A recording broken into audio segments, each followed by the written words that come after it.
Passover is the season when we remember our bondage in Egypt and our liberation from Egypt, and also in which we are instructed to remember that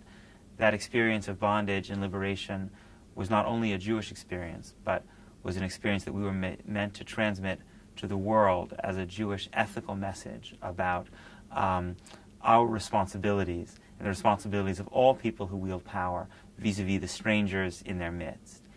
And today in Israel, there is a great struggle about the character of Jewish power, about the way that the Jewish state will wield power vis-a-vis the strangers in its midst, people in the Palestinians in the West Bank who lack citizenship, the right to vote, who live under different law, who ride on separate roads, Palestinians in Gaza who live in a wrecked economy, in part because of Israel's policies of blockade,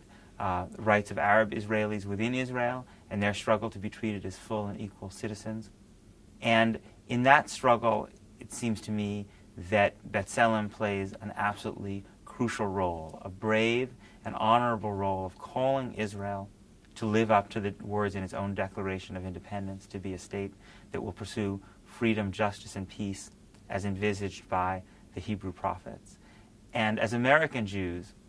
so much of our best history has to do with our efforts to call our government to live out the words of our founding documents, our Declaration of Independence and Constitution, in the labor movement, in the women's movement, in the civil rights movement, in the peace movements. And in this moment of Israel's need, in the moment of Israel's struggle about the character of its state, we should not be on the sidelines. And I can think of no better way to support those principles in Israel's Declaration of Independence in keeping with the memory of our own experience this Passover season, to support B'Tselem, which does such extraordinary, important, brave work in bearing witness to the darker realities in Israel, but calling Israel to the higher purpose of its own founding documents. And so I hope you'll join with me in this season in supporting B'Tselem.